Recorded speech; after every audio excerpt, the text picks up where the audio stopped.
I remember when you were telling me that you wanted to make music. How does it feel now that you actually have been putting music out after saying that you wanted to do it for like a pretty good amount of time? It just feels kind of nice. It feels kind of nice.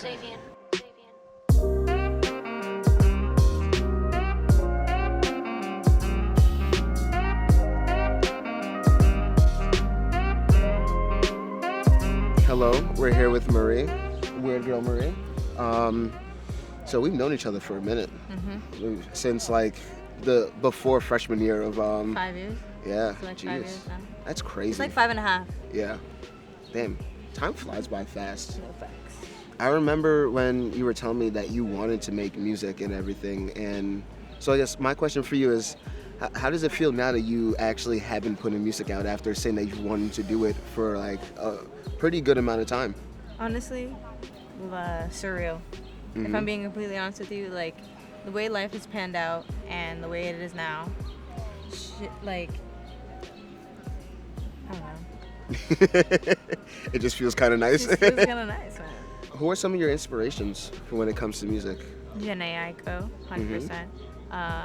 Yaba Smith, Ella Fitzgerald, Sarah Vaughan, and for like old rap music, I would say Missy, Little Kim, and yeah. When you're in your process of making your music, what is it something that you do to get you into the process, or is it something that just comes to mind? You're like, oh, this is like how I'm feeling right now. Let me put it on to paper. Honestly, yeah, like the second one is how I'm feeling right now, because most of the time I write my music in a time period of when I'm either going through something or like I'm just completely inspired by something else that's happening in my life. Okay. So like at the moment, the album that I'm doing is more or less like the life that's going on around me and this past shit that's happened, and like I'm just bringing all that to one complete project. Do you produce your own tracks, or do you get other people to produce your tracks with you, or it's like a mixture of them both? To be honest, I start my own tracks. Like I'll find a loop, or I'll make the sample. Yes. And then give it to like Deja, which is as her producer tag is Deja doing it, or I'd give it to Lost, which is Powered by Lost. Those two are my main producers. To be honest, they're fucking amazing. They're brilliant individuals. They work at great studios. They are fucking qualified as fuck. They're more like whatever I need as an artist, or whatever I want as an artist. They try to make that done as the best that they can. It's really like the way I feel like my music is, and the reason why I put out my music is because like people can help me figure out my own vision to like the way I produce my music or what I'm trying to say in my music. Like you said, you usually talk about things that are going on in your life, like at the time. Do you think that your past also has, has an influence on the kind of music you make too? Oh yeah, of course. Honestly, I like to use like past references as well, like in like old styles of music. Yeah. When I'm talking about shit that's even like later in my life, and like that's why I don't like say like time periods or like be very distinctive like when or certain things are, because I like to be very discreet when it comes to my stories. Yeah. And keep them into. Okay. It's more of like to the relatable, more or less. Yes. It's more of like it happened, but like I'm not gonna give you like the full story. That's cool. But also, it's nice that that you're really talking about the things that are going on in your life, because, like you say, it's relatable for the people who are listening. And because, like, at the end of the day, we're all human. Not everybody is perfect, and I think a lot of people get lost in wanting to be that perfect person. No, of course, and especially like when it comes into like relationships in general, and like there is no perfect person. Not at all. But there is like ways that you can just find happiness in the imperfections of another person. Yeah, that is true. And obviously, your relationships also do have a mark on your music too. One of the songs on your album, your song "All I Have," is that about somebody? Or is it more of like is it more of like just like the idea of somebody? It's more or less like that puppy love when you're a kid and like you're in like your middle school crush. Yeah. You feel like that's like the person that's your Prince Charming, you're the person you're gonna marry for the rest of your world. Yes. That type of shit. Okay, like that cool. Puppy love. See, people don't really live in the like time of like that puppy love. Everyone's racing and it's like just chill for a bit, Yeah, facts. So You went to SUNY Purchase like me. The people, the people at Purchase, like who did you meet at Purchase that really helped you out with your music or just helped you out in general? Well, I worked with Tallulah for a time, and I also worked with Babyface for a time. And they're all of them as artists they're all brilliant, to be honest. When I was working with Tallulah, they definitely influenced me vocally, and they influenced me with how I think about music, how I go about my business with music.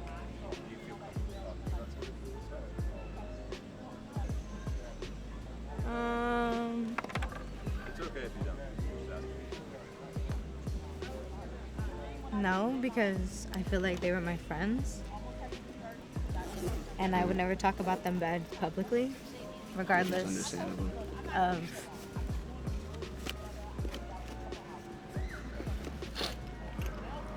You good? No, I just genuinely hate talking about it. Yeah, you don't have to talk about it. Because I feel like they were my friends, and regardless of the shit that they did was not cool. The way I like to look at it, at the end of the day, there are people that come and go into our lives, and as sad as it is when people leave, and as sad as it is when people do fuck us over from time to time, at the end of the day, you gotta think about it like this: you're doing what you like to do, and they shouldn't have an influence on if you feel good about something that you do or not, no matter what. You get what I mean? Yeah. So, No, they did for a while, but it's okay. Life moves on. yeah. It's hard when you lose a connection to somebody that it was actually really nice, like not even business wise, but like also like emotionally too. So I understand. I've lost many people, but I've learned to just kind of move on and just wish the best for them, and obviously keep on pushing on to have the best for myself. It's okay. You got this. I'm good. You sure? Yeah. I can get emotional about it. Yeah. That's a sad topic.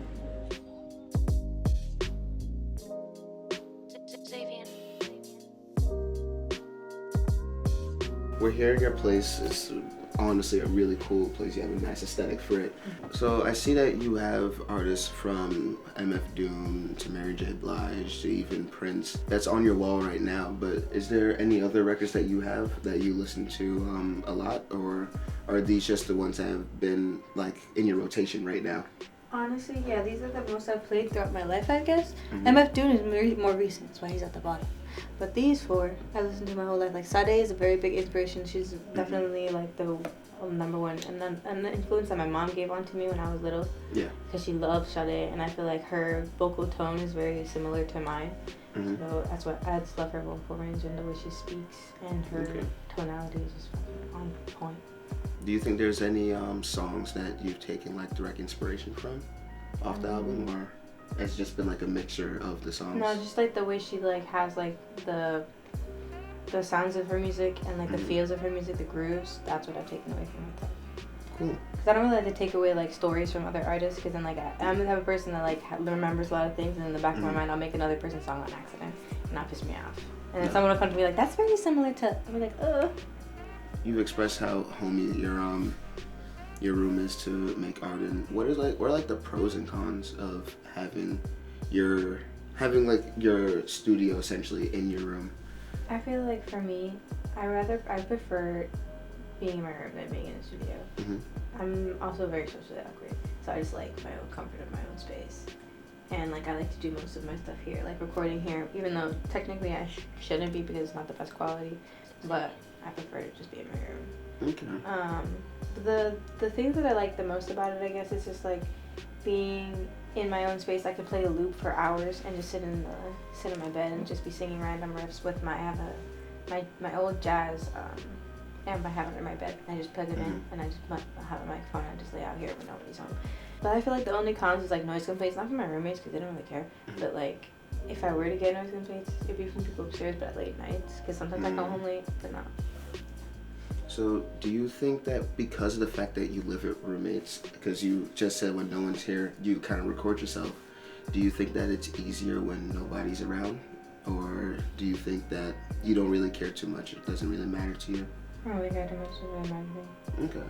Like, I feel like my roommates like the stuff that I make, and they're not very, like, they understand being an artist because they also are artists. I noticed that, because we already talked about your room, how everything is very much you. When it comes down to like your setup over here and like your wallpaper for your computer, I see that you have like your own little symbol of yourself that looks like you, and then you have your name, which is obviously Weirdgirlmarie. How come you came up with that name for yourself? What made you? It's like a wordplay. Like, it's more or less like a symbolism than it is anything else. Like, I'm a Disney kid. I grew up watching Disney. I was never really a Nickelodeon kid. So there's a story, Cinderella story, I guess, is where like her name isn't really Cinderella, it's really Ella. Yeah. But they called her Cinderella just to like fuck with her and be like her sisters and her stepmother for being assholes to her. So I thought that was funny because I would be called Weird Girl because I was always quiet at school until like high school. And like people would call me the Weird Girl because I'd just be quiet and do my work and shit like that. It's kind of like taking something negative and making it positive. Yeah, that's exactly what it is. I feel like I don't really live by like. I mean, like I don't feel like weird is a very derogatory term. Like I feel like it's more or less like you're calling somebody something weird. Like it's like it bleeds both the lines of bad and good. It's like that. See, but you also gotta think about it like this: of the fact that someone that calls you weird, it just doesn't do what you do, but there are other people that do what you do and they don't think it's weird. Exactly. It's just a way for them to express that they kind of just don't fuck with what you're doing just because they just don't do it at all. It's hard to find somebody uncomplicated. I want to know, where did you... hold up 1 second. I like that. So, I guess, when, because you said that you find the sample and then you put in, like, you start riffing a bit, then you start freestyling. Do you add in the drums after? Or is it kind of just like, it comes when it comes to you and then you put it in? Honestly, it comes to me. The drums are usually what makes me feel the groove of it. So I usually put in like a fake loop for now until I give it to Deja. Yeah. So I put in this random loop that I found that I thought would like feel like a good reference for her. And then I send it to her. I give her the reference and I tell her just take it off and just do something else. Yeah. And then, but she's like also a drummer, so she also knows like really good feels, and I love her technique as well. I like how the saxophone was really nice in the beginning, and then like the rest of the beat goes really well with your vocals. Like, I'm taking elements for this song specifically. I'm taking elements of like Sade with the soft feel and like the airiness, and like that's also something I learned with Tallulah, where they really wanted me to sing a lot airy, which I was very out of my element while I was working with them a little bit because I'm not really an airy singer. I'm more like a bright, raspy, like larger spoken singer with like I belt, like I don't like to sit there and be quiet, but I am very quiet as well when I get on the mic. Like it really just depends on like the feel of what I'm feeling when I'm about to sing a specific type of song, because I feel like when I'm singing it comes from like an emotional space of like what I feel like that song feels like, and that's what I just try to portray into my music as much as I can. I mean, that's cool too, because it's also the aspect, like it's also kind of like a challenge for you. So you were able to mature your sound too on top of it, while also incorporating your own sound into it. Right. And I think it worked out for you really well. Like honestly, because you can feel like the airiness in your songs, but then it also still does have like the raspiness too, like you were saying, and there's something beautiful of like the melding of the two. Right.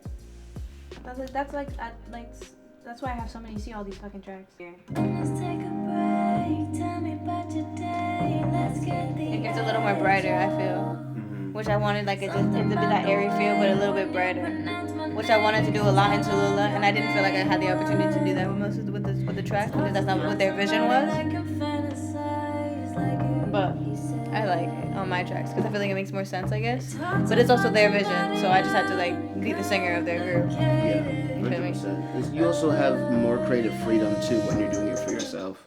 I love when those drums come in. I'm not gonna lie. I told you, I love when those drums come in. I'm trying to do more of that jazz feel with the intro. Where like when the intro fucking like, it's just like the fucking saxophone in the beginning. It's always getting me like I feel like I'm coming into a jazz club, which is what I want to do so much for this album. It's gonna be like a radio station, but like a feel.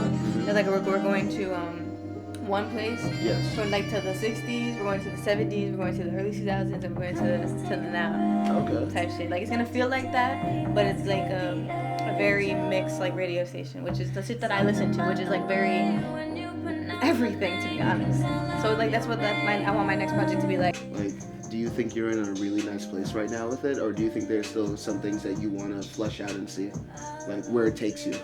Honestly, so far where it's taking me, I'm not gonna say nothing, but I have like these 2 things that I have that are currently in the works, and I'm crossing my fingers and my toes that it happens. And then once it does, I feel like my career would be launched crazy. But